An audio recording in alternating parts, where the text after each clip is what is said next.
right, hello and welcome to another expert interview. And today I'm joined by Andrew Grant, who is the CEO of Tyrion International, or Tyrion, I don't know if I pronounced that right. Tyrion International Consultancy, and who is in Sydney, Australia, where we're having a power breakfast very soon. So if you're in the Sydney area watching this and you're around on February 28th, please sign up and come to our power breakfast. Details on our website. My name is John Golden, SalesPOP Online Sales Magazine, Pipeliner CRM. And what I wanted to talk to Andrew about today is this fascinating new book called The Innovation Race, How to Change Culture to Change the Game. And just before coming on air, I was saying to Andrew that, I feel the word culture gets thrown around a lot, right? And companies talk about culture a lot. And, sometimes it just seems a little gimmicky. Like one company, who shall remain nameless, they have their cultures all based around, Hawaiian, Ohana family. Another one is based around, dressing in a particular color and being all happy. And I think, is that really culture? And how does something like that really impact an organization, or is it just superficial? Now, Andrew, in your book, you look at culture in a much more in-depth and fundamental way, and how it actually drives success, right? Yeah. So, look, I think culture is everywhere, and it has certainly become gimmick. I mean, you talked about the T-shirts and the Hawaiian, but you can also talk about these things that strangle our necks, and jackets that we wear sometimes in Asia in 35 degrees heat because we want to identify with a particular group. So, we can't particularly help our eye color or our skin color, but we can certainly help the way we dress and the way we behave. And sometimes we do want to identify with a particular group. Now, that can backfire or become terribly gimmicky, as you said, that we almost have peer pressure that we have to dress or behave a certain way. But underlying every group, whether it's a country, a company, a marriage, a family, my surfing friends, there is a culture, and it can be gimmickized and it can be abused, but there is a glue that holds that group together, a set of values. Sometimes we like to put values and stick them on a wall, but even if we don't have those written values, there is a set of unwritten values that people will adhere to, whether it be formality values or in the backlash now that we're seeing in Silicon Valley, the informality values, they are there. And they underlie, I mean, we talk about a company having a vision, mission, and values, but the culture underlies that. And sometimes it's hard to see if you're inside it. As a very frequent traveler, I can see a lot of different cultures from different countries. But growing up in Australia, until I started traveling, I couldn't identify what made an Australian culture different to other cultures because I didn't have that perspective to see it all. The more I travel, the more I can now say a culture has a particular flavor. Yeah, that could be in danger of being called racist or stereotype. And again, there's always the extreme that makes it bad. Sure. But you can look at countries, you can look at companies, and you can look at individual groups and see a bell curve of patterns that can occur within that company that then will dictate how that company makes decisions, how it moves forwards. We worked with one hotel chain that prided itself on not having a standard operations manual. There was a very luxurious hotel, and their culture, which was unwritten because they didn't have a standard operation manual, was the general manager was to breathe his personality into the hotel. Well, that's very different to the Four Seasons where they've got strict procedures to make sure that everything is consistent and accurate. Now, the Four Seasons has a very strong culture and it's very written up. This other hotel had a strong culture, but it wasn't written up. Right. But it was still a strong culture, and it still dictated the way they made daily decisions. And that's where the rubber hits the road. A culture will dictate where you make a daily decision. A value statement will dictate whether you put money over people, whether you put your brand value over reputation.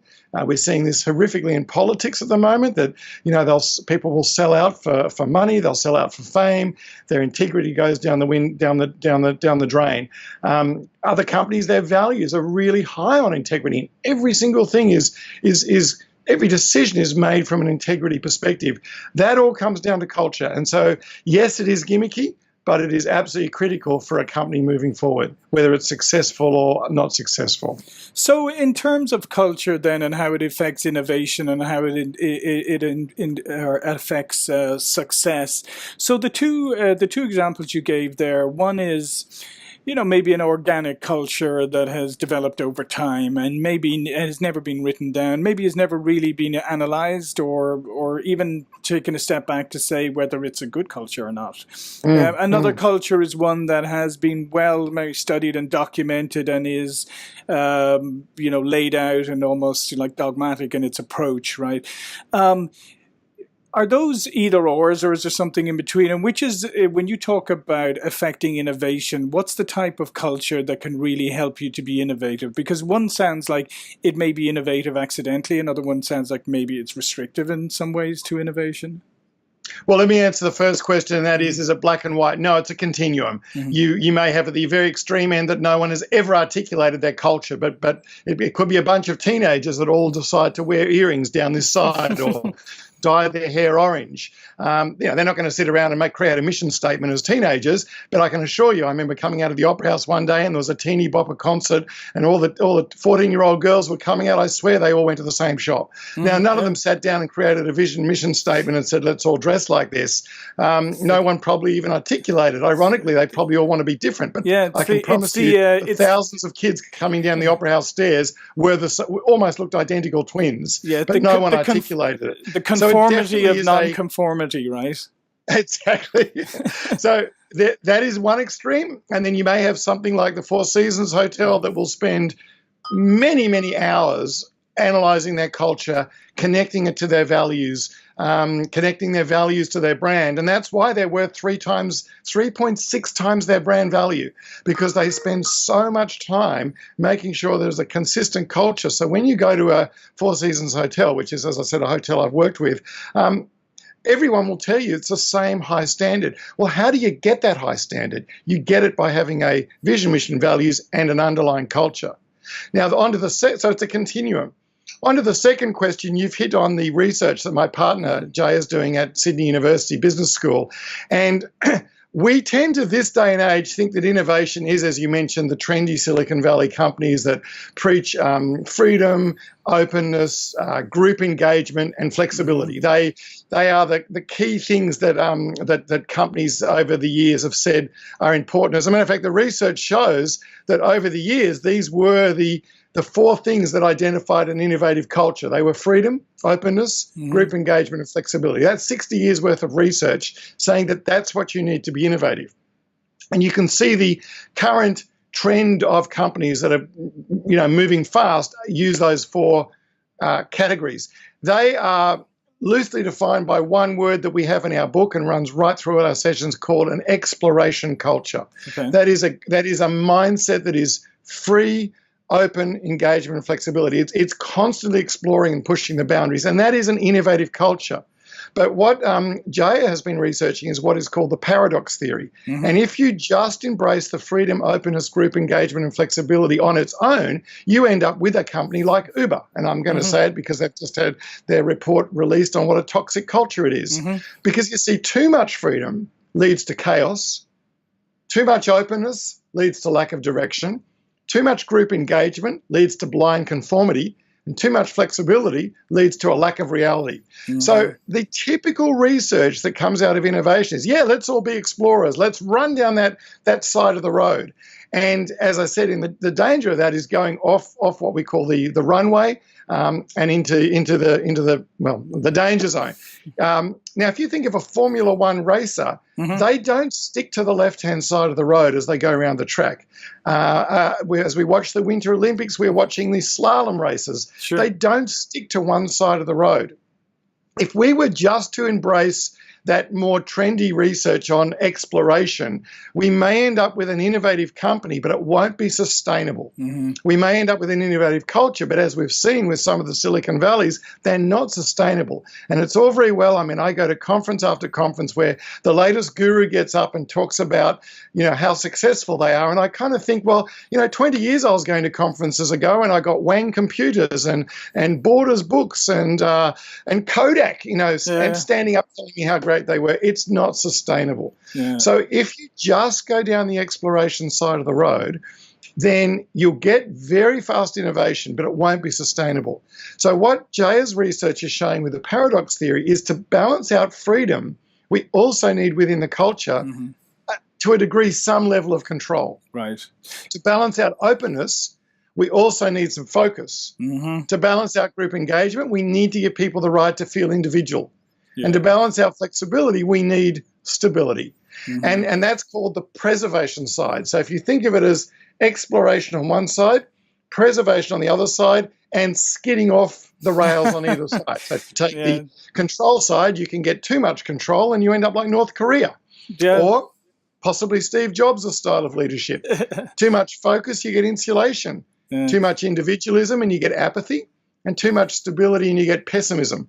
So it's that's why we call it an innovation race. A racing car driver uses all sides of the road but doesn't go off. Right. And that side on this side we're calling the preservation side. So for a company to be successful, it needs an exploration mindset and culture, and it needs a preservation mindset and culture. Now, what we've seen when we've gone and done deep dives with long-term research with companies that we've worked with is normally in a company, if that's not managed well, the exploration and preservation will rip itself apart. And that tension will destroy the company, or one side will win and it will be at the disadvantage of the other side because too much exploration is not sustainable, too much preservation, and you end up with tradition. Yeah. If that company can balance the exploration and preservation really well, then that tension pulls them forwards. And so that's the absolute latest research on innovation, to create a sustainable innovation, as opposed to just, hey, let's wear orange T-shirts and dress in Hawaii and have pizza nights because we're really cool. That's the explorers trying to be free. Yeah. But we've seen what happens with the research with those very, very new Silicon Valley companies. They don't last. Yeah, I love Jim Collins' book, Good to Grow, which was Built to Last, which, by the way, was kind of ironic because a lot of his companies haven't lasted. But, we really need to take a long-term research on what companies or countries or cultures have been sustainably innovative, as opposed to just a quick flash in the pan. Yeah, it's funny. It's I'm talking about flashes. I get flashbacks myself. I originally came to the US in the 90s to Silicon Valley during the dot-com era. And so I've lived through exactly what you're talking. I've seen it there firsthand. And the thing about, you're right, when you have unfettered freedom and innovation in many ways, nobody likes the process word or the sustainable or scalable process. That's those are those, oh, what are you doing? That's so old school. Don't come over here with that. But the fact remains that you have to take your innovation at some stage and make it sustainable and scalable, and it needs to have some process behind it, because otherwise, that's right. And I think so. So what you're saying really resonates with me, because I've seen both sides of it, and the tightly controlled part. So, but it seems to me, right, that's for a lot of organizations, I could see that as a really hard balance, because when we get back to that idea of culture, right, both sides of that, of people with cultural biases, shall we say, towards being very free and open and innovative, and those towards being a lot more controlled and process driven and all of that. That's a bit of a clash of cultures, right?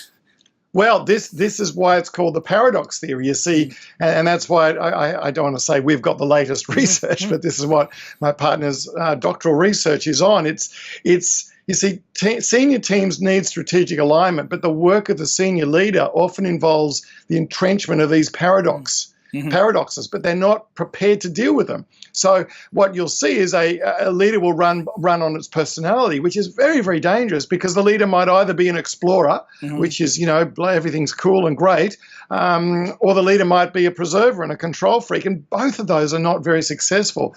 We find the most successful companies have a leadership team that respects the exploration leaders on the executive team and respects the preservation leaders, and recognizes there are times to explore and recognizes there are times to preserve, rather than just let the gung-ho dominant personality of a couple of alpha males, and I'm sorry to be rude there, but alpha males run away with the process and say, this is the way we're going to do it.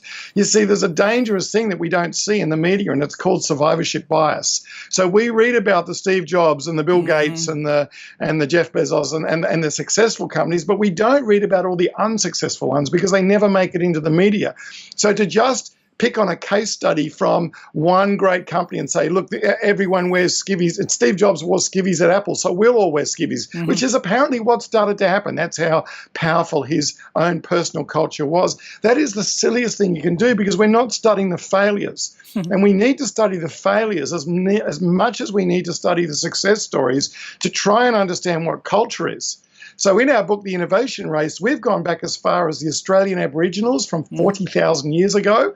We've come a little bit more into modern times, the Egyptians during the time of the pharaohs, and we've moved right through to Google, looking at what is it that makes a sustainable culture. I mean, there was a time where you went to Egypt and it was the most innovative culture in the world. Why did it fall down? Why did Angkor Wat disappear? What happened when modern technology met the Aboriginal society? So all these things need to be looked at a much bigger scale than what our current 7-second media cycle does, and put someone up as a hero.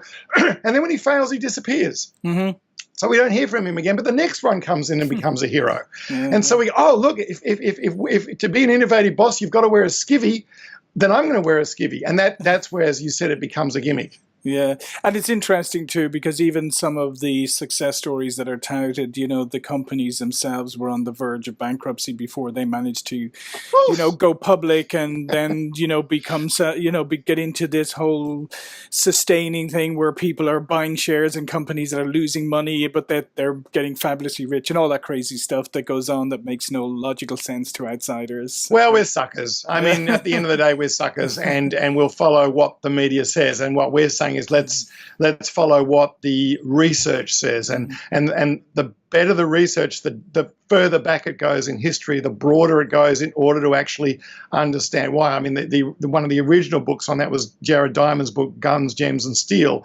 You know, the new books, Sapiens and Homo Deus, they all cover a much bigger perspective of history, and therefore they give us a much more sobering understanding on what is sustainable innovation and what is not sustainable. And yet we still just love to go to a conference. We're adrenaline junkies at conference. I came from one a month ago where we just had every futurist possible could talk. We had the Google guys, we had Singularity University, and we couldn't get enough. We had a guy that had an antenna come out of his head, other guys that had chips built into them, and the audience was saying, give me more, give me more, give me more. We were junkies to try and find out what was going to happen next.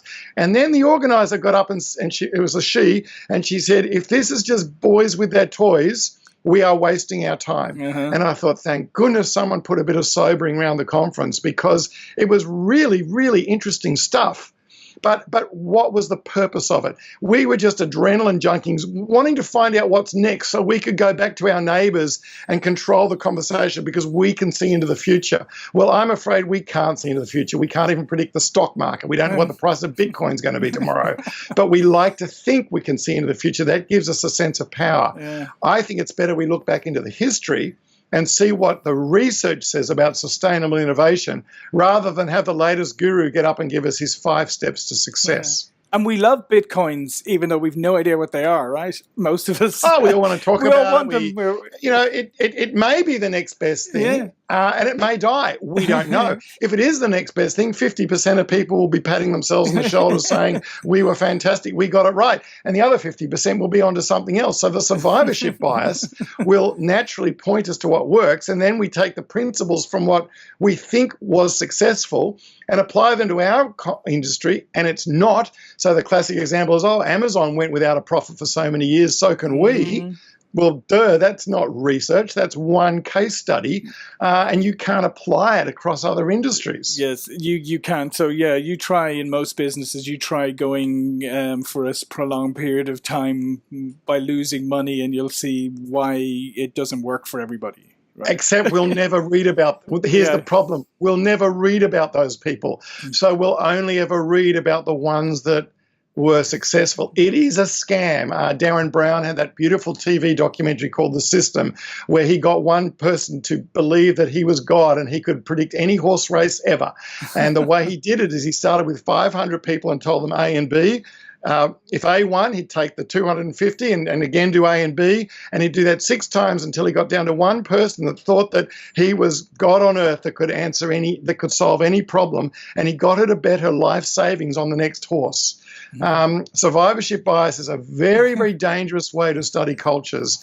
And what we've done in our book and the research that we're doing at Sydney University is looking at a much bigger picture to see and I know you work with average companies. Let's get away from the ones that hit the media all the time. Let's talk about the average person watching this video that says, well, if Amazon went without money for 5 years, I'm on my 10th mortgage and I've lost my wife and my car and everything else, but I'm going to do it because Amazon did it. Dumb move. Let's look at the research, not the single case studies, and let's see what the research says about creating a culture of sustainable innovation. And that's what the explorer preserver paradox likes to show. Now, I'm working with a bank in Asia at the moment. It's a Chinese bank that was bought by a European bank, and the director of HR is pulling her hair out because she's saying, I've got half the guys saying we need to explore and we need to move forward, and the other half saying no, this is the way we've always done it. Don't touch it if it's not broken. And she's saying, which one do I back? And I'm saying, no, it's not as simple as which one do you back. This is the paradox. You have to actually take both those mindsets, both those cultures, look at the tension, and instead of that tension ripping you apart, which it's doing right now because no one respects anyone, value that tension. Now, we've created an ICLI. You can do it for free at the moment as we're collecting more data and validating it on our website. It's a Are You Ready for Innovation profile. It's a 5-minute quick assessment, and it looks at whether you are more of an explorer or preserver, because you need to know when you go into a meeting, am I championing the exploring side, or am I championing the preserving side? And if if your podcast is a lot about sales, let's talk about a salesperson. If they are talking to an explorer in the company, they can use exploring type language of, pushing the boundaries and freedom and openness and group engagement and flexibility. And that's going to be music to the explorer's ears. But you say that to a preserver and you'll be showing the door as quickly as you can get in there. On the other hand, you talk to a preserver, you need to talk about it's change management 101, slow, steady movement. But what our assessment does, and you can pop the web link up if you like, is it gives people a snapshot of where their bias is. And therefore, when they're in a meeting, they know where they are in relation to everyone else, and therefore they can tone their language. Maybe companies that do this successfully and use this cultural language will now say, we need an exploring mindset to deal with this sales problem. Or we've got a finance problem, we need a preserving mindset. But what you don't want is an exploring mindset when you're in debt and you're in big trouble and you're inspired by Amazon rather than being inspired by all the Amazons that never made it. So that's where balancing the tension is so important. So I think it's really important for companies to see, are they innovation ready? You mentioned yourself, everyone talks about it. It's almost a joke. Are they really, really innovation ready, or are they just wearing the orange T-shirts and having pizza Fridays? If they're really ready, they have to acknowledge both sides and manage the tension. Yeah, absolutely. Listen, Andrew, this has been fascinating. I hope you come back for another one, because I think we could talk for a lot longer on this subject. Let's talk about it. Yeah. So before we go, if you would just give the viewers a little bit more information about you, your organization, your books, how they can contact you and learn more about you. Well, we're based in Australia, but we travel globally and we have partners globally around the region. The book's called The Innovation Race. The website is the-innovation-race.com.